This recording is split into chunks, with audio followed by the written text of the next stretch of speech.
Good morning.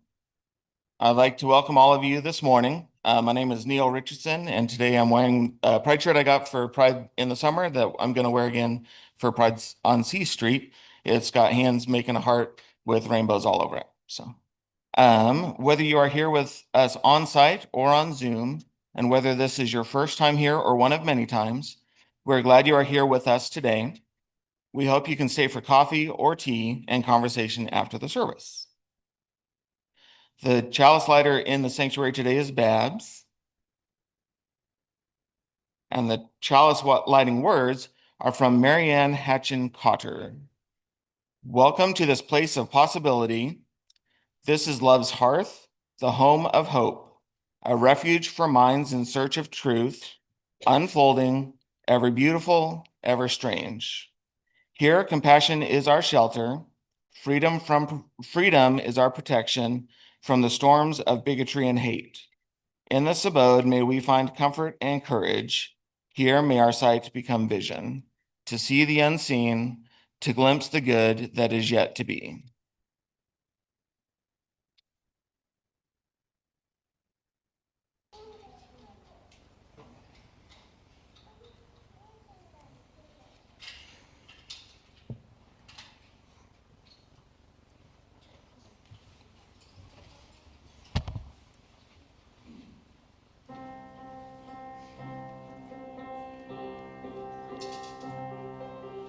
Rise up, O flame, by thy light glowing, show to us beauty, vision, and joy. Rise up, O flame, by thy light glowing, show to us beauty, vision, and joy.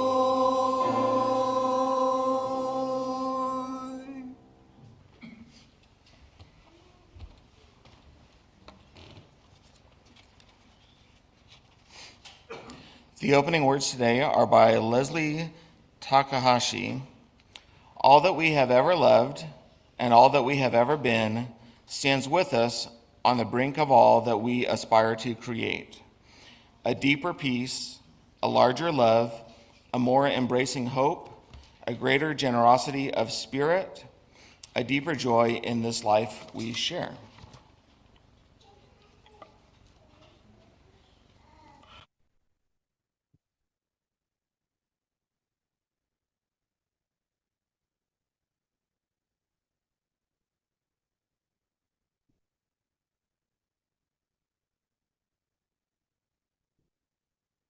Good morning.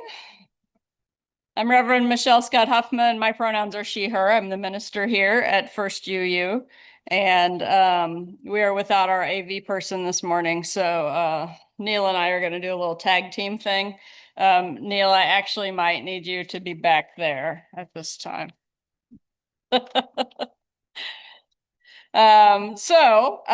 Today we are doing something that I really, really love called the blessing of the backpacks. And so we have our young friends here in the sanctuary. So I want to invite all of our the folks who are with the young ones and all the young folks, and bring your backpacks or any kinds of things that you brought to be blessed. Anyone else who's in the sanctuary, who's a student of any age and you want to take part in that blessing piece, please go ahead and come forward. Even if you're a senior in high school.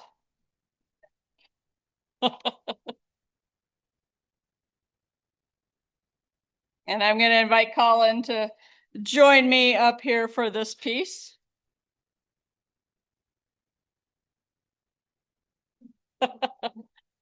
All right. Okay, so go ahead. If you didn't bring a bag today, that's just fine. We've got a special backpack right up front here that's going to stand in for all your backpacks and notebooks and bags and laptops and whatever it is you use for learning. It's there for you too.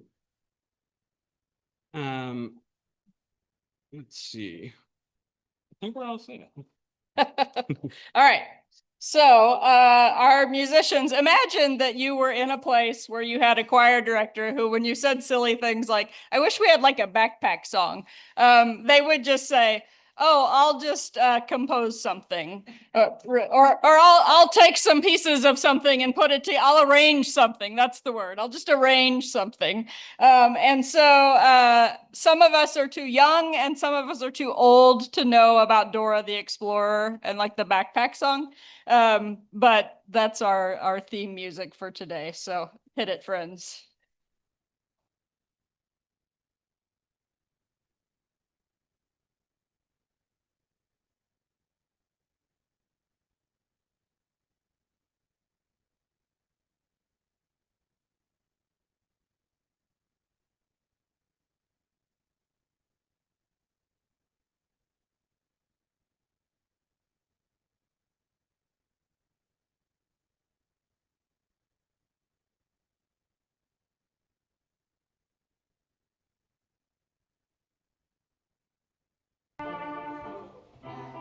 Backpack, backpack, backpack.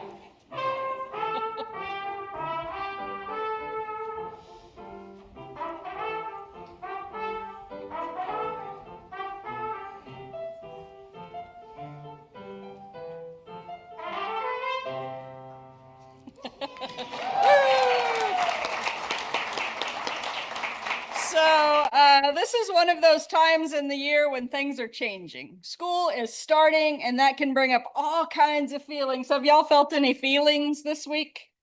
Maybe a couple. Some of us are excited about new beginnings, new classrooms, new teachers, maybe even new friends. And some of us are nervous and maybe even a little scared about what's ahead. Most of us probably feel a little bit of both. And whether you're headed into kindergarten, elementary, middle school, junior or high school, college, maybe you're teaching, maybe you're homeschooling, maybe you're embarking in your own journey of learning, we want you to feel welcome here. We want to... Thanks, kiddos. We want you to know something, that this is your church and we are with you. And that's in the fun days, in the stressed days, the mad days, the happy days, the sad days. You carry the love of this community with you wherever you go on your journey. And that's why we bless these backpacks, not with magic words, but with a simple reminder. Backpacks carry books, pencils, snacks, maybe even a crumpled up permission slip or two. But they can also carry courage and kindness and strength. And today we add one more thing onto your backpacks, a special tag. This tag is a symbol. When you see it, you'll remember that no matter what kind of a day you're having, easy or tough, you're not alone. You're part of this community, and we believe in you. So I have a question. Who knows what blessing means? Kiddos, anybody have a guess about what a blessing is? Any ideas, kiddos? What's a blessing? How about you, Colin? When I think of a blessing, I think of taking all your hope and aspirations and sending it out into the world. And that's what we want to do for you today. Awesome. So these little tags that we're putting on everybody's backpacks or into your hands are just a reminder that you are loved and supported and cheered on by everybody in this room. May your backpacks and your lives carry not just school supplies, but also courage, kindness, and joy. And may you always know that when you need support, encouragement, a safe place, there are so many people here to provide that for you. You can find those things here in your community. Go with courage, go with curiosity, go with love. And now our young friends will go downstairs, I think. Yeah.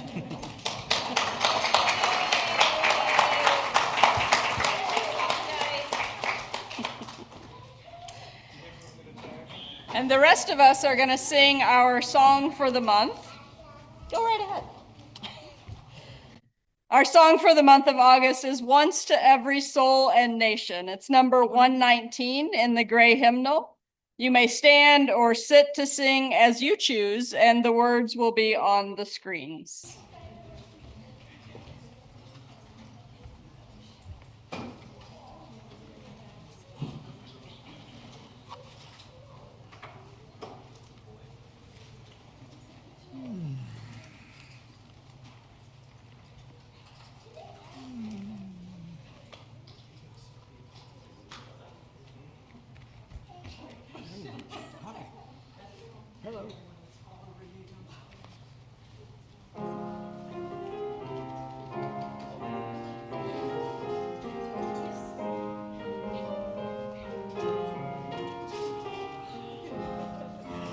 Once to every soul and nation comes the moment to decide. In the strife of truth with falsehood, for the good or evil side, then to stand with truth is noble when we share its wretched crust. Ere that cause bring fame and profit, and 'tis prosperous to be just. Though the cause of evil prosper, yet 'tis truth alone is strong. Though its portion be the scaffold, and upon the throne be wrong, then it is the brave one chooses, while the coward stands alone, till the multitude of virtue of the faith they have denied. Please be seated.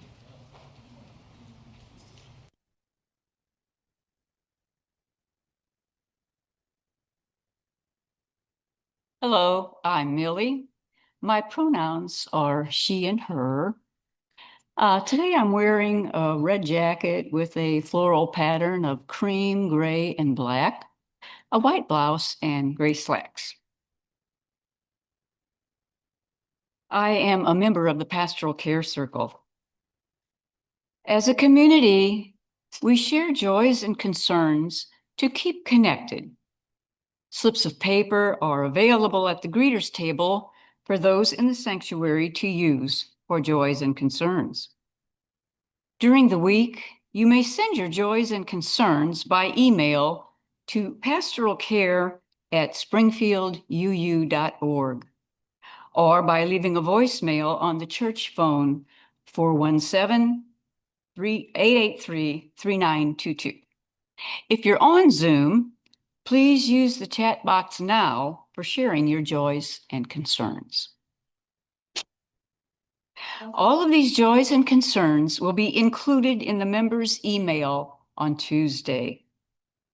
We honor each joy or concern with a lighted candle, a symbol of the love we share as a community and that we as a community offer for each of these joys and concerns.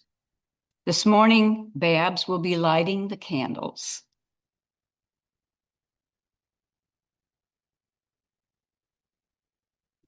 And now, as we begin this time of sharing, know that though we are in multiple physical spaces, we are together in beloved community.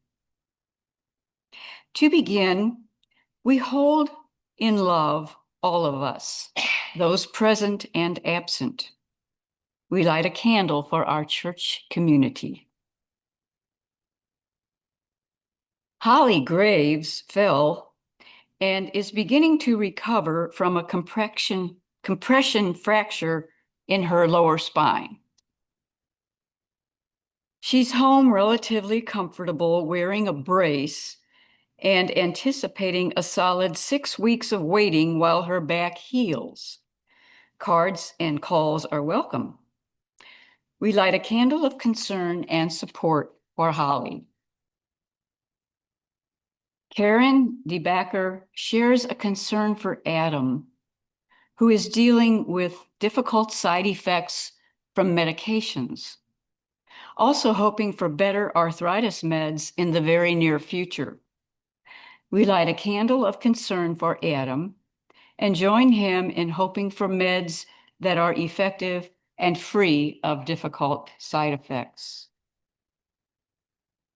We have a joy from Steve Samuelson. I have what turns out to be a joy: 2 job interviews for a part-time job this week. May the right one choose me. See if we have anything on Zoom.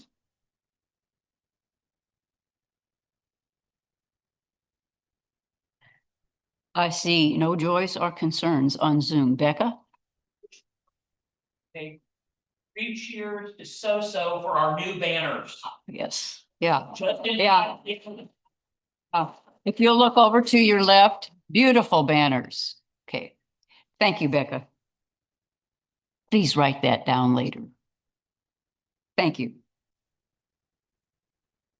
We honor the complex and heartbreaking struggles of our world.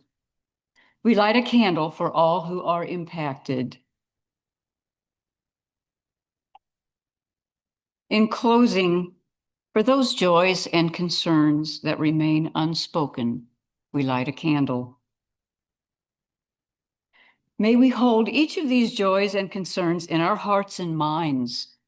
May our community of love ease sorrow and boost celebration. And now let us join together in 1 minute of shared silence, followed by Spirit of Life.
This week in UU history, for the week of August 24th in UU history, on St.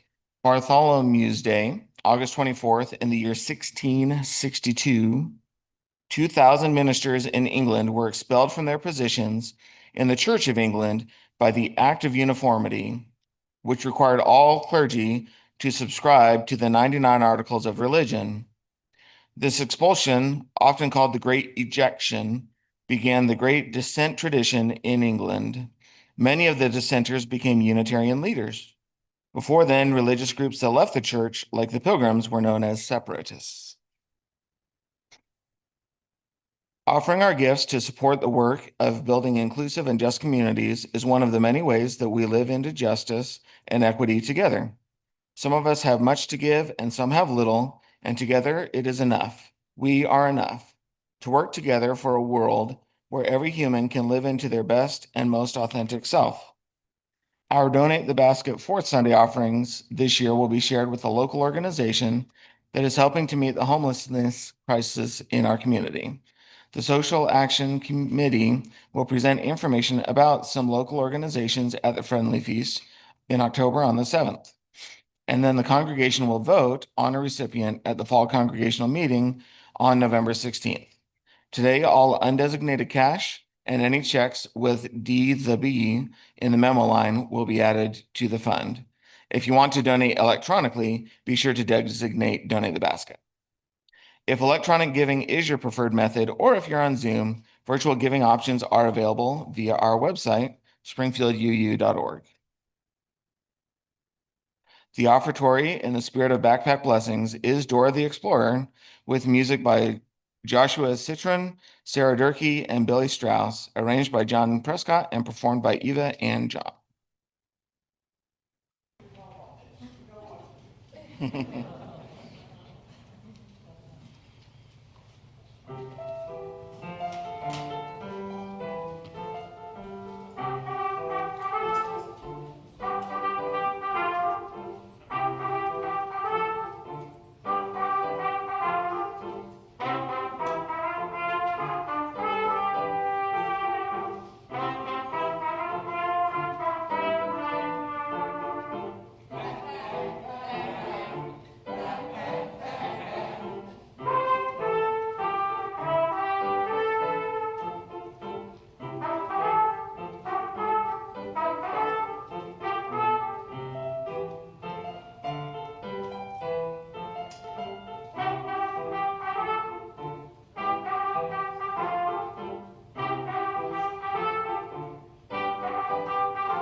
Hello again.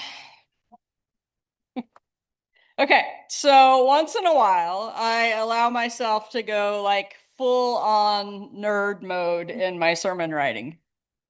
This is that week. When I first started my other job as campus minister, I was in a meeting with a longtime campus minister, like 30 some years he had been doing this job. And I heard him say, I don't ever want a job that doesn't revolve around an academic calendar. And I'm not sure any words have ever resonated more with me. I love back to school time, and that's partly because I've always loved school, and I recognize that that's not true for everyone. And so I just want to hold that piece too, and say that I know that school, particularly middle school and high school, was not easy and good for a lot of people. I, on the other hand, had it not easy and good in other places, and school is where I found my stability and my comfort. So I love back to school time. And as a child, I would get bored in the summer and I would long to hear the school bells ringing again. Now, we lived right across from the school and the bells rang outside. So I could literally hear the school bells ringing from my house. In fact, later in my high school career, when I wanted to sleep more, I could wake up with the 8 o'clock bell and be in class by 8:30 when it was time to be there. So I would just long for that opportunity to walk those hallways again, the hallways that were full of chatter and drama, and to put pencil to paper in pursuit of an elusive but imminent solution. As a parent, I was perhaps a bit overzealous with my own kids, excited to shop for school supplies as soon as they started taking over the main aisles of all the stores. For quite some time, though, our kids were homeschooled, and you can only amass so many pencils, notebooks, and rulers before it becomes a hoarding situation. So as the pastor of a new church plant in Jefferson City, I made one of our biggest events of the year revolve around school supplies. We called it Kids Club. The first year we had 15 kids, and in the fifth and final year, we had 145 kids. We had to do it at a park because the church didn't have enough space. It was like Vacation Bible School, around which some of you also have trauma, but minus the conservative theology and the insistence that we were there to save kids.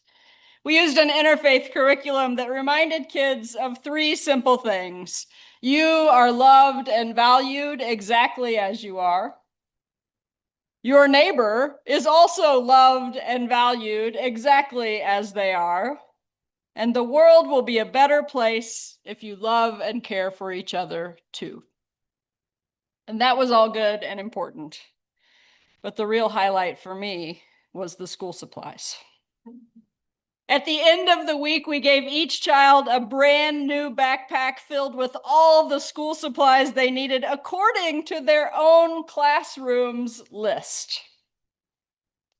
Y'all, the level of geekery involved in collecting all of those supply lists, entering them into spreadsheets, putting the requests for donations out in the world, scanning school supply sale ads and sending people in to take advantage of those loss leader deals without buying the other things that are supposed to make the store money.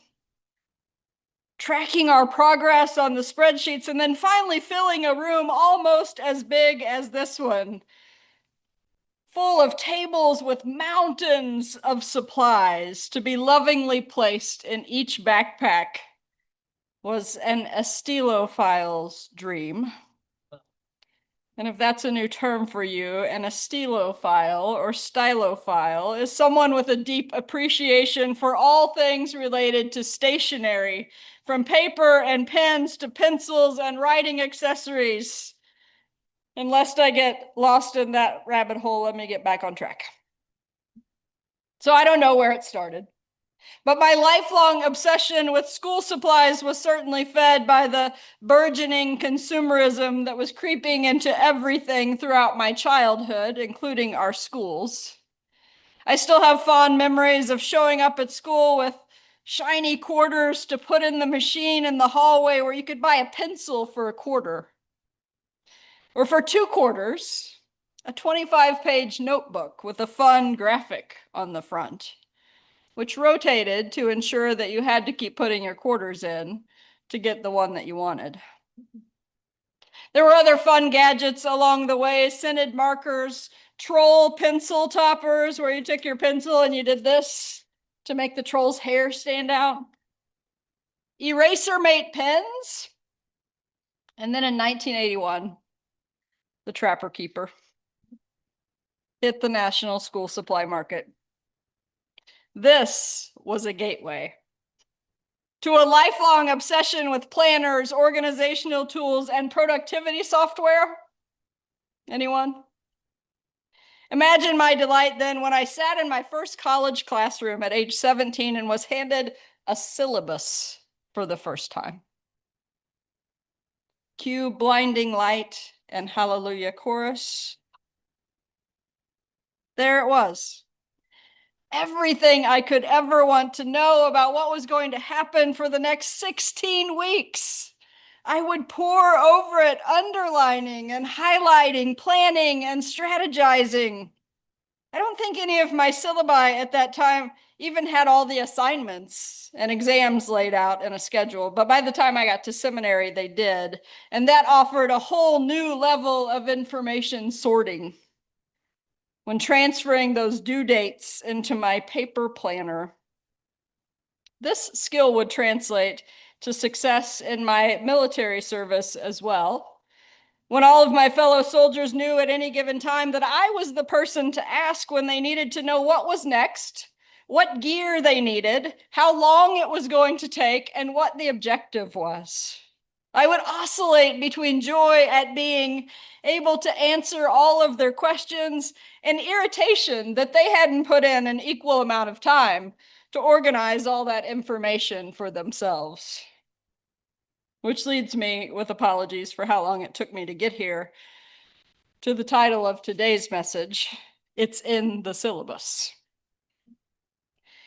At some point in my life, I decided I couldn't afford to just be a student all my life.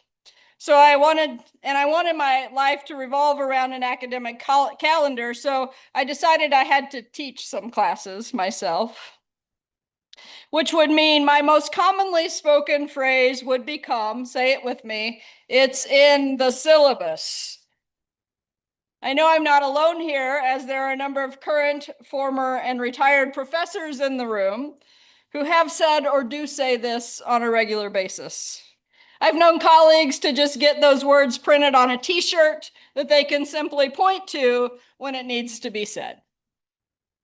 And so as we head into this academic year, and a new church year as well, I'd love to think together this morning about what's in the syllabus and what it might look like to pattern the seasons of our lives around such intention.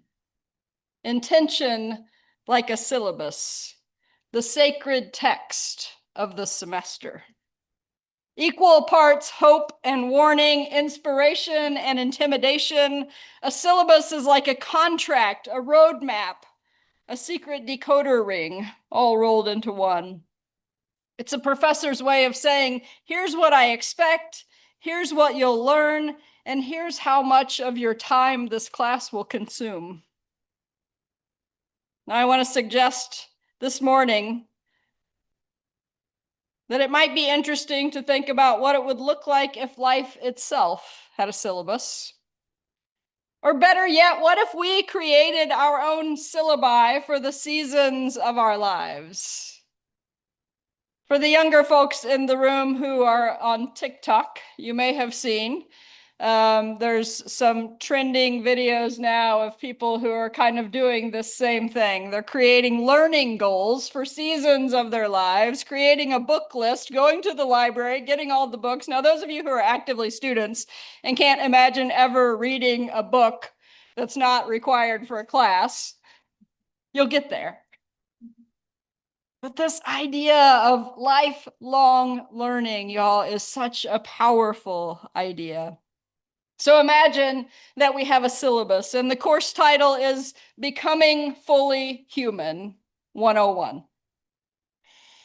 The instructor is not one person, but the universe, with office hours by appointment. The required texts look a lot like UU values. Love, patience, curiosity, courage, optional but recommended, chocolate, coffee, friends who tell you the truth. With learning objectives to grow in compassion, to learn resilience, to discover joy, to practice justice, to stumble and rise and stumble again and call it grace. See, if we framed our lives like a class, we might actually treat our days as opportunities for growth rather than just items on a to-do list. Now, if you've ever been in a class where you've clutched the syllabus like a lifeline, you know the relief of having a plan. Week by week, reading by reading, assignment by assignment, it gets you where you need to go. That's why it's so comforting at the beginning. But let's be honest, we all know what happens.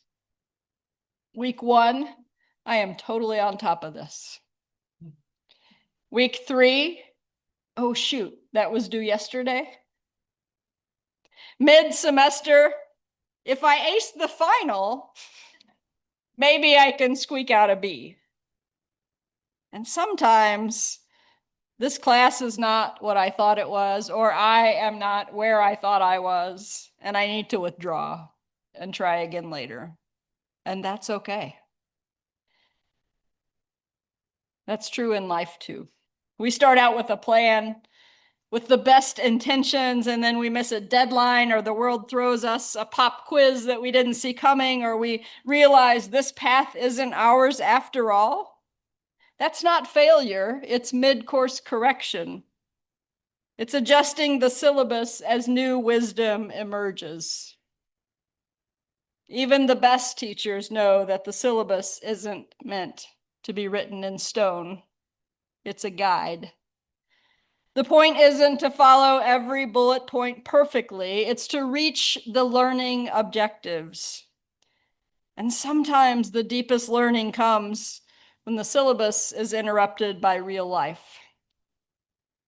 When a student asks a daring question, when a class discussion veers into uncharted territory, when curiosity breaks open something that was never on the page. Friends, what if we saw our lives that way? Not as a rigid checklist of achievements, but as a flexible curriculum where real growth is the goal.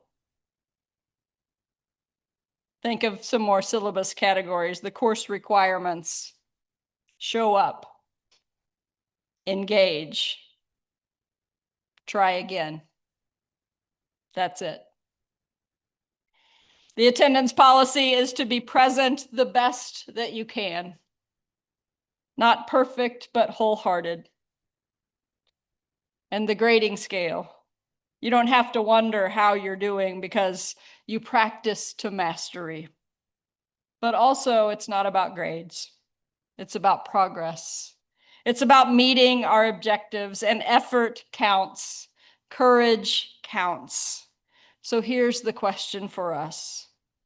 What are the learning objectives for this next chapter of your life? What do you want to grow in? What tools will you need? Who are your study partners? Our children with their backpacks and pencils are at the beginning of a new year, and so are we. Every day, every season, every turning of the year is another chance to begin again, to check the syllabus, remind ourselves of the objectives, and get back to the work of becoming. This community, this congregation is part of the syllabus too. Just like those tags we gave to the kids this morning, you may not have seen one close up, but it has our First UU logo on the front, and on the back it simply says, "We believe in you." We can make some of those for you too.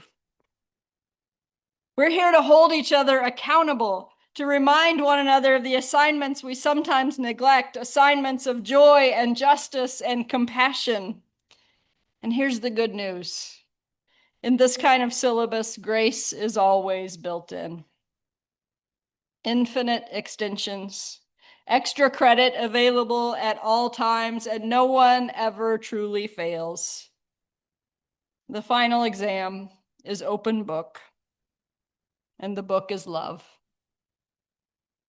And for years in UU spaces, our religious educators have told us that the congregation is the curriculum.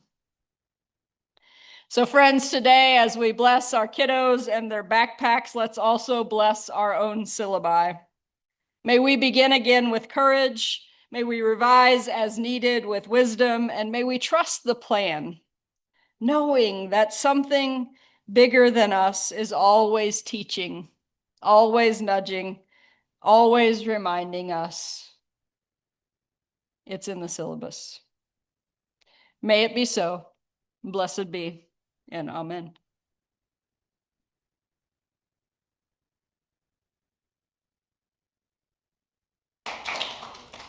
The interlude is themed from Sonata Number 3, a playful piece by Wolfgang Amadeus Mozart, performed by Eva.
Thank you, Eva.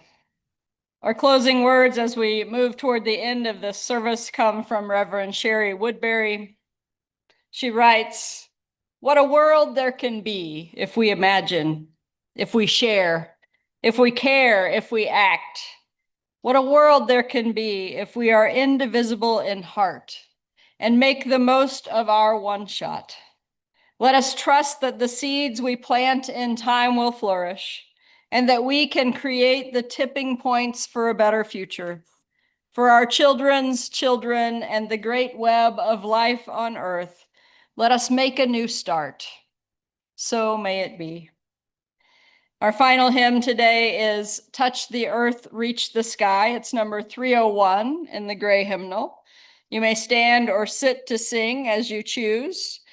If you wish and you're standing, you may remain standing after we're finished singing for the chalice extinguishing and sending words.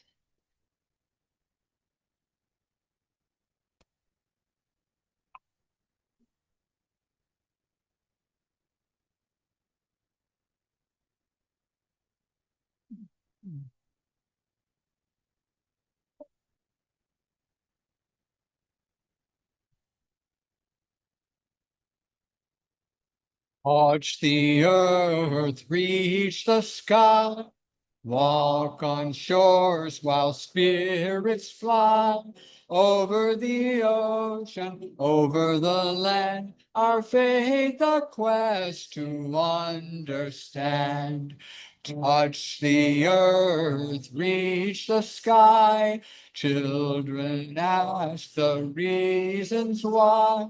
In our lives the answers show, and by our love they learn and grow. Touch the earth, reach the sky. All are born and all shall die. Life's the time left in between to follow a star, to build a dream. Touch the earth, reach the sky. Hug the laughter, feel the cry. May we see where we can give, for this is what it means to live. Touch the earth, reach the sky, soar with courage ever high. So it's rejoining as we fly to touch the earth, to reach the sky. Don't forget when we're finished here to just go that way. Find coffee and snacks and people and conversation before you leave this place today. We will now extinguish our communal and personal chalices and close with our unison sending words.